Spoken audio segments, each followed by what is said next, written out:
momennya nggak terlambat. Tapi yang pertama begini ya, sejak dulu saya selalu mengingatkan bahwa setelah keistimewaan undang yang didapat itu, yang penting kita harus sadari bahwa justru semuanya baru dimulai. Tidak semuanya sudah selesai, justru semuanya baru dimulai. Sehingga saya selalu mengingatkan bagaimana kita memanage proses memaknai keistimewaan ini. Mudah-mudahan selesai, tapi itu kan memang berdarah-darah.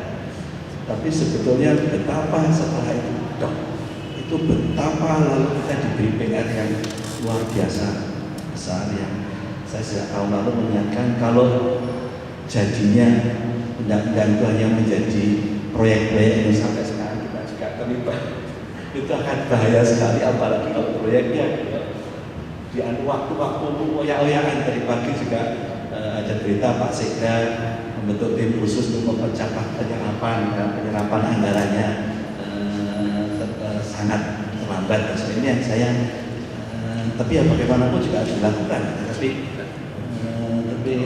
repot ini dilema. Semua mesti kok ada, karena ada anggaran lalu kita bergerak. Jadi ini yang antara jelai kita sendiri juga terlibat di dalam studi-studi yang menggunakan anggaran dana S dan sebagainya. Antara bersyukur tapi juga ngeri kalau sampai tahun-tahun ke depan tuh hanya karena adanya dana lalu kita serabutan nggak karuan menyongsong keistimewaan ini, termasuk kalau lalu yang berkiprah tidak pada level grassroots juga, hanya kita-kita yang kebetulan jadi konsultan atau academician yang perlu diundang ke sana kemari dan sebagainya. Tapi itu satu yang menurut pertama saya yang terkait dengan termasuk yang jawabannya Pak Daud tadi, contoh bahwa ketika kita bicara berbagai filosofi yang luhur tentang kota Jogja ini dan tata ruang di sekarang ternyata memang belum terkonsolidasikan dengan bagus ya Pak Daud. Tadi pagi kan Pak Yono kita tahu selalu berjam-jam berhari-hari muanunya banyak sekali. Pak Yono mau dimulai dia Pak Yono kan juga tim gitu ya. Tapi contoh nyata dan inilah introspeksi kita sendiri di UGM yang malu juga mesti tahu bahwa Pak Daud, saya juga bertanya, kok Pak Yono yang begitu banyak sumber anunya teman-teman sejarah di arsitektur atau tentang sejarah di FIB, teman-teman di arkeologi, tapi itu contoh bahwa ternyata belum terkonsolidasikan. Dan ini tantangan dan saya kira menjadi PR utama, termasuk tadi pagi kita diskusi mengenai peta tata ruang. Saya katakan apa yang mau diisikan. Saya bahkan Bu Yusi ini setelah tadi siang saya nggak usah lah dipercepat, saya ditunggu aja lah sampai seluruh wong catur gatra tadi yang konsep sudah teks di mana-mana. Pak Yono masih komplain itu akeh salahin. Kemarin ketika ada filosofi Malioboro ya Pak Yono cerita masih ada perbedaan antara Pak Yu dengan Sultan sendiri ya, meskipun sekarang juga sudah mulai muncul. Tapi itu contoh bahwa seluruh filosofi yang luar biasa, apalagi orang dikristalkan menjadi konsep CCP of filosofi yang nanti ke UNESCO dan sebagainya, ternyata belum terkonsolidasikan Pak Daud. Jadi ini PR termasuk bagi kita di UGM. Malu kalau sudah selama ini kok malah ditingkat-tingkat ya ragu ya di jurusan arsitektur kalau ditanya apakah ada paper yang cukup komprehensif mengenai filosofi kota Yogyakarta, ya mungkin ada. Pak Gunung bicara sendiri, Bu Sinta juga bicara, Pak Ika bicara, Pak Daryono yang implementasi sendiri, Pak Yuwono, Pak Jauh, teman-teman Bu kita yang pada belum ternyata ya.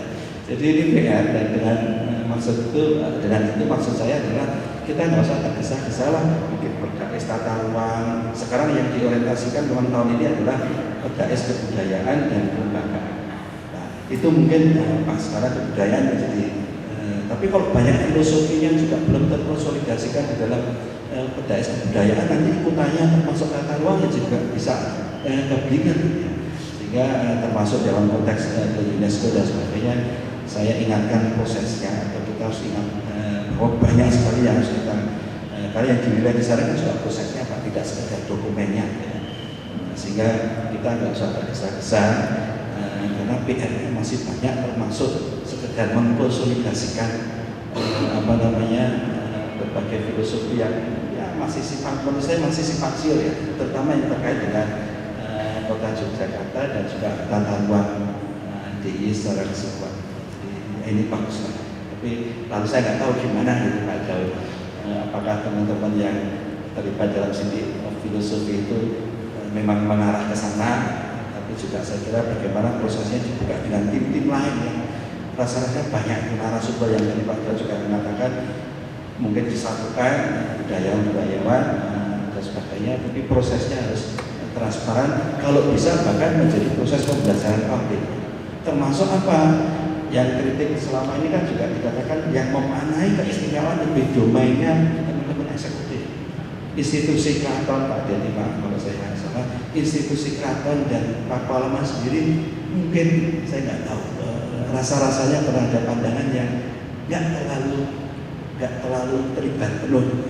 Tadi saya katakan Pak Yu, kalau kita ingin mengisi praktis tata ruang dengan segala filosofinya dan sebagainya itu di dalam perda umumnya atau undang-undang umum mengatakan bahwa keraton dan Pakualaman harus membuat dulu satu semacam kebijakan umum tata ruang. Ya, dan sampai sekarang belum. Ya, mari kita mendorong pihak keraton maupun Pakualaman untuk mengkonsolidasikan, karena seluruh filosofi itu harus bermuara juga dari keraton dan Pakualaman. Menarik itu dua institusi yang menjadi roh itu harusnya menjadi leading di dalam seluruh proses pembelajaran bersama. Terima kasih. Terima kasih. Ini ada komentar yang terkait dengan filosofi, jadi perilaku dan regulasi. Mungkin Mbak Linda ini ada ahli hukumnya juga harus mencatat tadi yang disampaikan. Kalau ada yang lagi terkait dengan ini, monggo. Sebelum nanti kita serahkan kepada pemaparan nama dan mungkin maju aja nggak apa-apa Mas. Terima kasih.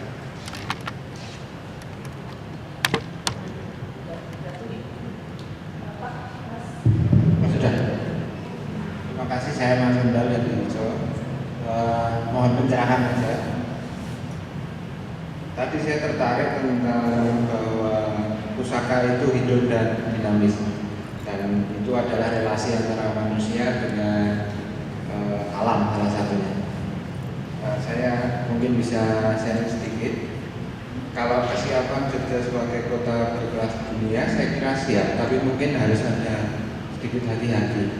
Kalau dilihat dari bagaimana hubungan manusia dengan alamnya, mungkin kota ini juga ada penghuni lain di kota kita ini, yaitu yang di bawah kota, yang barangkali apakah itu ketika itu mengganggu mungkin bisa mempengaruhi kepusakaan kita, enggak? Di beberapa waktu ini kami mencoba melihat tikus kota itu membawa beberapa perubahan. Kalau dulu mungkin dari kencingnya, kalau sekarang dari bulunya. Itu yang dibawa oleh tikus dan peredaran di kota juga cukup tinggi populasinya, dan di beberapa titik kami coba untuk mengontrol populasi dengan beberapa rombongan teman untuk berburu, tapi berkala hanya sebulan sekali dan tidak kami kosongkan titik itu. Kemudian yang masih dengan hubungan dengan alam, mungkin kalau mungkin bisa dilihat ulang lagi, yaitu Batik Jawa. Itu di kota kita ada, dan itu dipakai oleh Hotel Melia Purwosani, dipelihara oleh Hotel Melia, sehingga Hotel Melia dapat semacam brand atau apa, bahwa dia sudah berperilaku terhadap alam, dan kemudian juga ada kemudian penghargaan untuk hotel itu, penghargaan dunia Batik Jawa, yang mungkin di lain ada di Prambanan Pak Joko, yang ada mengotori candi. Itu kemudian juga pengalaman yang lalu itu tentang dolanan anak. Di waktu itu tidak sengaja kami sedang mencoba untuk membuat dokumentasi pendek tentang dolanan anak. Tapi kemudian bertemu, kami hanya menceritakan saja apa yang kami temui itu. Kebetulan bertemu dengan orang dari Balai Sejarah Nilai Tradisi. Waktu saya cerita itu kemudian Anda terlambat sehari Mas, karena kemarin kami habis dicek UNESCO. Apakah masih dimainkan dolanan anak ini di kampung-kampung di Jogja? Mereka kan kalau bilang sudah tidak dimainkan. Padahal kami di kampung Panses itu semingguan tidur di situ untuk membuat video. Itu mungkin sedikit sharing kami tentang kepustakaan kota. Kalau yang rute itu betul Pak, karena di Jogja kota juga masuk dari rute migrasi binatang rektor binatang Bengkulu yang dari utara migrasi ke selatan. Itu setiap tahun ada. Terima kasih. Terima kasih, menarik sekali. Pak Daud, silakan Pak. Juga tadi karena saya maaf, Pak Denny tadi ada pertanyaan dari Pak Budiono ya, mungkin belum sempat direspon. Terkait dengan batik.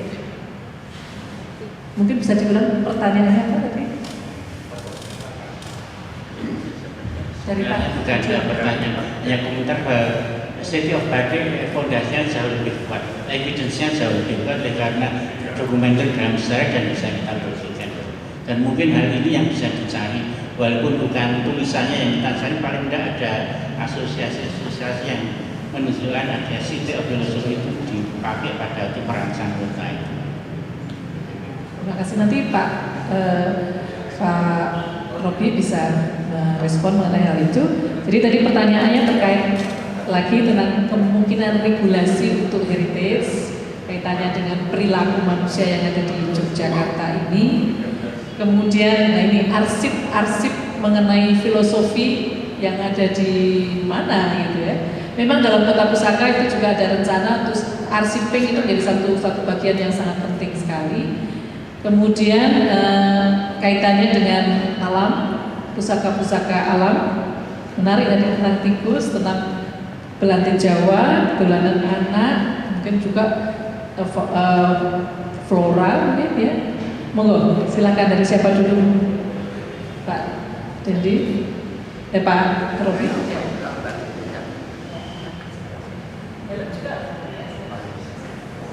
Pak Budi, saya sekali lagi saya respect pada Bapak apa yang Bapak kerjakan sejak bertemu di lain. Tapi yang lebih penting lagi Pak, message-nya, kenapa kami, saya dan teman-teman mempush mempercepat proses inventarisasi batik dalam konteks mulai dari POS itu sebelum di UNESCO, dan kemudian yang kami sendiri mulai dari yang kepentingan hari ini, bagaimana batik dari bagian daripada heritage produk Jogja bisa menjadi alat untuk kemakmuran, karena keistimewaan yang paling penting kemakmuran itu Pak. Saya setuju karena saya juga sudah tadi dari Balai Batik dan kemudian juga ketemu dengan Bu Siatoro yang baru kurang lebih 2 bulan ini memperkenalkan kami dengan bagelannya. Jadi ketika kita mesti Jogja es batik saya ternyata 2000 dan Bapak sendiri dengan ilustrasi candi-candi itu yang sebelumnya dituangkan ke tekstil. Saya tahu 2000 tahun yang lalu saya baca itu memang luar biasa. Oleh sebab itu kita kecewa sekali kalau di kota Jogja ini penulis batik baru satu, Ibu siapa? Bu Dewi. Itulah salah satu nanti mungkin dari Dewan Kebudayaan harus banyak membuat buku-buku table books yang berkaitan dengan heritage item yang masih ada. Jadi saya sepakat bahwa apa yang dilakukan Pak Don tadi sebetulnya dari tekstil itu banyak sekali message-nya. Dan UNESCO memberikan kita sebagai heritage itu intangible-nya Pak. Jadi yang bukan fisiknya yang di-appreciate itu message-nya di situ Pak. Pusakanya ada yang tidak mungkin quote-unquote filsafatnya itu sekali yang ada di batik. Mungkin nanti ada forum lain yang bisa mengeksplor itu. Saya kira gimana? Saya setuju dengan Bapak itu. Baik, terima kasih. Ya ini pertanyaannya berat-berat. Jadi begini, karena ini berkaitan dengan konteks secara keseluruhan bagaimana kita itu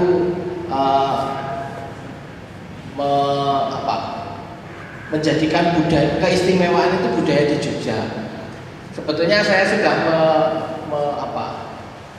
sedikit menjelaskan itu ketika saya diminta sebagai narasumber dari pembuatan naskah akademik Berdais. Jadi kalau kita ini sebetulnya yang penting adalah kesepakatan dulu apakah keistimewaan Yogyakarta itu pada budaya yang kemudian diidentifikasikan apa saja. Nah, dari situ kemudian diturunkan itu melalui dua jalur. Yang satu adalah kelembagaan, institusionalisasi, kemudian yang kedua itu adalah pembudayaan. Nah, institusionalisasi itu melalui kelembagaan seperti ya institusi ya atau hukum, peraturan hukum yang nanti akan menjadi regulasi, menjadi dasar regulasi. Tetapi yang enkulturasi inilah yang sebenarnya harusnya lebih kuat. Enkulturasi itu adalah proses pembudayaan yang kemudian itu jalurnya adalah pendidikan sebenarnya. Nah, di pendidikan itu bertemu dua hal.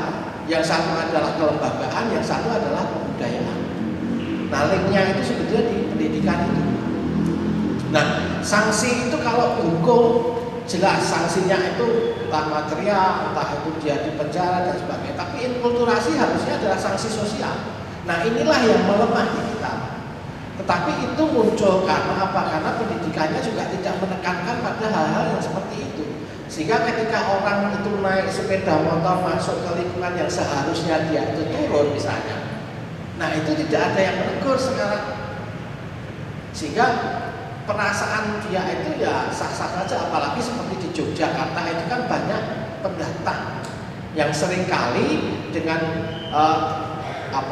tata cara yang di luar Yogyakarta ini dia bisa saja seperti itu. Nah, kalau kita itu tidak pernah melakukan seperti itu, nah ini susah memang. Dan kita tidak terlepas dari pengaruh global. Oleh karena itulah yang penting adalah kesepakatan apakah kita itu memang mau tetap menerapkan seperti itu atau tidak. Karena itu tadi Pak, kita miskin dalam hal enkulturasi, salah satunya pembudayaan itu adalah keteladanan. Nah, kita miskin keteladanan. Pak Dedi tadi sudah mengatakan, yang atas-atas malah tidak menggunakan lagi, sedangkan yang bawah-bawah itu sebetulnya masih. Nah, ini kan keteladanannya tidak ada. Sama seperti saya hampir setiap hari di Ring Road Utara itu ada sekolah yang katanya bagus sekali. Ya. Orang tuanya mengatakan itu sekolah favorit yang nanti akan menghasilkan orang-orang yang bagus.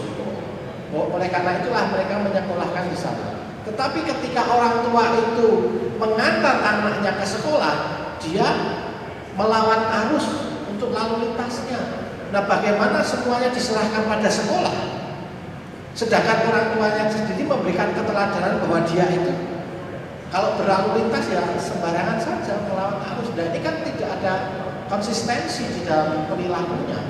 Nah, inilah yang sebetulnya jalur-jalur itulah yang diperkuat sebetulnya. Oleh karena itu Berdais kebudayaan itu tidak bisa lepas dari pendidikan nantinya. Nah, ini adalah satu konteks yang sangat kuat. Dua jalur inilah yang harus digunakan. Masyarakat semakin ditingkatkan kesadaran tentang berbudayanya, kembali lagi pada unggah-ungguhnya yang lama misalnya. Dan kalau yang lama itu bagus, kenapa kita tidak kembali ke yang lama misalnya? Nah, ini hal-hal yang seperti itulah yang kemudian harusnya menjadi kesepakatan ketika naskah akademik jadi itu nanti dituangkan dalam salah satu institusionalisasinya adalah Perdaisnya. Nah, saya tidak tahu Perdaisnya apakah nanti akan merujuk pada seperti itu atau tidak, masalahnya kan begitu. Nah, ini keruntutan dari pola berpikir sepertinya yang kita tidak tahu karena seringkali yang terjadi adalah ya itu tadi semacam kegiatan yang dikatakan Pak Bobi tadi mungkin ya karena ketergesa-gesaan atau apa, kemudian akhirnya jadi sebelum ada. Jadi kalau saya membayangkan Pak, sebetulnya Perda S tadi kaitannya dengan Pak Bobi juga itu sama dengan kejadiannya sama dengan reformasi. Ketika konsep tentang reformasinya belum terjadi, ini sudah ada dekonstruksinya sudah terjadi dan rekonstruksinya tidak jelas, sehingga akhirnya seperti ini. Perda S juga begitu, kita belum punya rencana, grand design-nya tidak disiapkan, tetapi tiba-tiba sudah menerima itu harus dijadikan. Saya dulu mengingatkan pada tahun sebelum begitu turun perda yang bukunya ada di sana, saya mengatakan pada Dinas Kebudayaan, coba dipikirkan infrastrukturnya dulu. Nah ini tidak pernah dipikirkan, yang dipikirkan adalah memugar bangunan A, memugar bangunan B dengan kegiatan yang sekian. Saya lihat Dinas Kebudayaan itu tenaganya berapa? Dengan menerima sekian hampir 1 triliun yang dijanjikan juga. Saya mengatakan mana mungkin mengerjakan seperti ini dengan kapasitas kemampuan dari. Nah itu tidak pernah dipikirkan. Yang dipikirkan adalah menjatuhkan undang-undang atau bukan menjatuhkan, supaya undang-undangnya jadi dan undang-undangnya jadi. Tapi grand design-nya itu nggak pernah muncul Pak. Nah ini yang saya karena yang dipikirkan grand design hanya setelah undang-undangnya datang.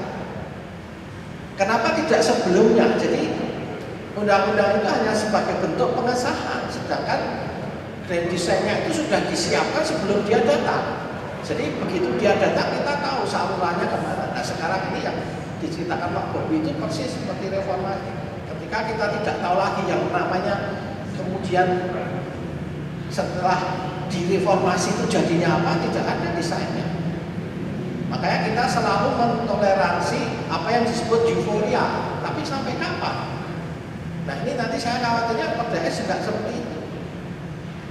Kita tidak tahu lagi kapan, karena grand design-nya juga kita tidak melihat bahwa itu akan operasional. Ini saya takutnya yang jadi seperti itu. Ya itu. Nah kemudian masalah tadi yang ditemukan oleh Pak Bobi, memang benar Pak. Jadi apa yang kita lontarkan sekarang ini memang sebagai langkah. Ketika kita tidak akan pernah maju kalau kita tidak melangkah yang pertama kali. Oleh karena itulah kita itu tidak memicu. Sekarang kita pikirkan bersama-sama. Jadi masukan-masukan seperti tadi mencari apakah desainnya rancangan kota Jogja itu memang betul seperti ada sumbernya atau tidak, memang menjadi persoalan-persoalan yang kita kajikan. Dan kita itu kalau mengajukan menjadi World Heritage, kita sadar sama sekali bahwa antrinya panjang. Ya. Tetapi yang penting bahwa kita itu sekarang mempunyai arah ke sana, itu tadi supaya sebelum nominasinya turun, itu kita sebenarnya sudah siap dengan desainnya. Yang terjadi di Bali apa Pak sekarang? Diterima tahun 2012. Tahun kemarin sudah dapat teguran dari UNESCO. Apakah tidak ironis? Misalnya seperti itu. Nah itu, karena itu tadi apa yang didesain itu sekedar untuk menominasikan saja, tapi tidak siap betul-betul di lapangan. Ketika ditanya siapa nih yang mau mengelola, bingunglah mereka. Nah akhirnya UNESCO menegur, wah ini sudah kita tetapkan ternyata kejadiannya seperti ini. Sudah ditegur tahun pertama. Nah itu artinya sama seperti yang terjadi seringkali. Kita mengajukan dulu tapi tidak siap. Nah ini, oleh karena itu untuk yang City of Philosophy kita meluncurkan gagasan dulu, kemudian kita siapkan dan kemudian kita seperti yang saya katakan tadi harus menyiapkan manajemen plan. Dan urutan kita belum tahu Pak. Karena dalam proses untuk mengajukan ke World Heritage harus masuk ke tentative list. Tentative list yang ada sekarang untuk Indonesia 26. Yogyakarta yang dimasukkan bukan kotanya, tetapi keratonnya. Nah, jadi itu kan peta sebetulnya. Kalau hanya keratonnya saja, itu karena yang mengajukan orang Jakarta tidak memahami betul apa itu sebetulnya. Yang tahu mereka adalah keratonnya yang aktif, yang masih berperan penting dalam kehidupan masyarakat. Tapi filosofi secara keseluruhan mereka tidak paham. Nah itu yang terjadi. Nah, padahal UNESCO hanya menerima maksimal 2 per tahun. Dan Indonesia itu kalau mengajukan satu dossier bisa sampai 6 tahun. Jadi kalau kita membayangkan, nah kalau dossier kita bagus dan lobby kita ke pusat bagus, kita akan dipercepat. Tetapi saya menduga belum 5 tahun itu belum tentu kita bisa mendapat tempat untuk nominasi di UNESCO. Oleh karena itu ini adalah satu perjalanan persiapan. Ini adalah salah satu proses ketika apa yang dikatakan oleh Pak Bobi sangat benar bahwa kita harus mengkonsolidasikan itu tadi. Tapi kalau kita tidak melontarkan sekarang, maka persiapan kita nanti akan terlalu pendek. Oleh karena itu lebih baik kita menyiapkan, diakui atau tidak diakui UNESCO. Kalau kita sudah setuju dengan konsep dasarnya, ya kita melestarikan sendiri. Kita nggak perlu UNESCO. Misalnya. Ada lagi pun yang lain, yang berkaitan dengan ini tadi betul. Jadi lingkungan itu bisa ditumbuhkan nanti kembali pada seperti Creative City, itu bisa diwadahi di dalam City of Philosophy, City of apa itu tadi. Artinya itu adalah suatu wadahnya. Ya. Oleh karena itu nanti kaitannya dengan misalnya apakah dolanan akan bisa masuk kembali ke sana, itu adalah rentetan dari kesepakatan kita tadi bahwa memang budaya-budaya yang mempunyai filosofi tinggi, dolanan itu punya filosofi yang tinggi juga, kenapa tidak dikembalikan? Itu yang mengisi dari bagian intangible-nya. Termasuk tadi itu bagaimana sikap kita terhadap hubungannya dengan alam yang dalam hal ini dicontohkan tikus, gelatin dan sebagainya. Ini saya kira itu nanti menjadi bagian dari jiwanya. Ya, saya kira itu apa itu.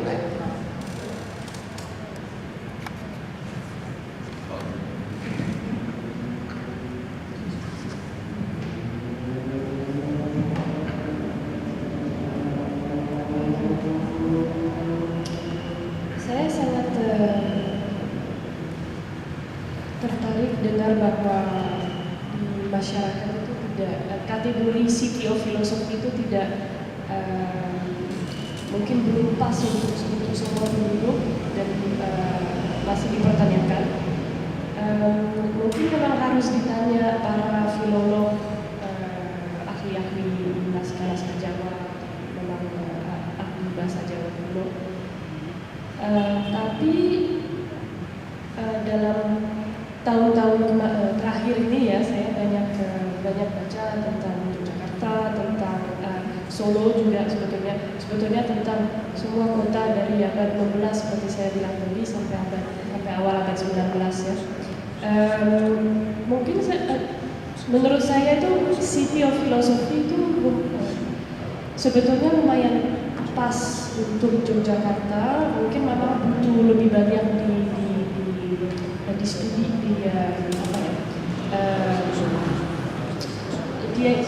dieksplor, tapi juga didukung di dokumen seperti Bapak bilang memang dokumen dan penelitian. Tapi sepertinya City of Philosophy dibanding City of Batik yang sebetulnya juga bisa dipilih, misalnya kota seperti Solo atau ya, mungkin Pekalongan juga bisa disebut City of Batik. Mungkin City of Philosophy lumayan cocok untuk Jogja karena dibanding Solo ya, Jogja itu posisinya di dalam lanskapnya itu betul-betul luar biasa dibanding Solo misalnya. Jogja itu di pusat-pusatnya antara Merapi dan Laut Selatan, dan memang ada beberapa landmark arsitektur yang betul-betul mengangkat organisasi patternnya Jogja itu sebagai pattern yang sebetulnya sangat luar biasa dibanding kota-kota lain di Jawa, tapi juga di Indonesia sebetulnya. Dan juga mungkin filosofinya itu bisa dilihat dari sebetulnya kita sudah tahu lumayan banyak ya dari naskah-naskah kuno yang banyak diteliti oleh Peter Carey atau Mervyn Wycliffe abad 18 itu.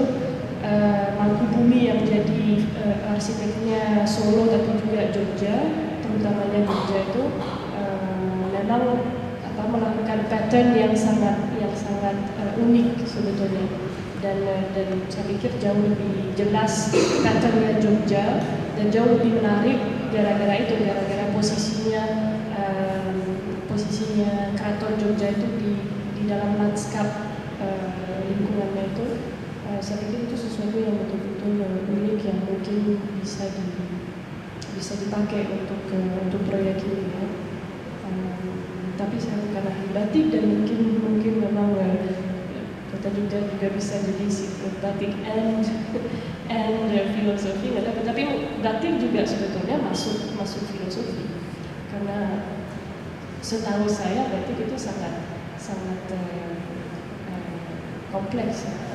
Dunia batik dan kreasi batik itu sangat kompleks dan juga bisa termasuk dimensi filosofisnya yang dimaksud Pak Darwin dan Ibu Sinta dan kelompok juga. Terima kasih. Perlu saya sampaikan juga ada dua yang akan menyampaikan. Helen sekarang sedang mempelajari bahasa Kawi ya. Jawa kuno, tetapi belajarnya bukan di Jawa, di Jerman coba. Jadi kita harus introspeksi juga ya. Jadi kenapa ini orang yang mau harus belajar bersama? Baik, ada Ibu Suryantoro dan Linda dipersilakan.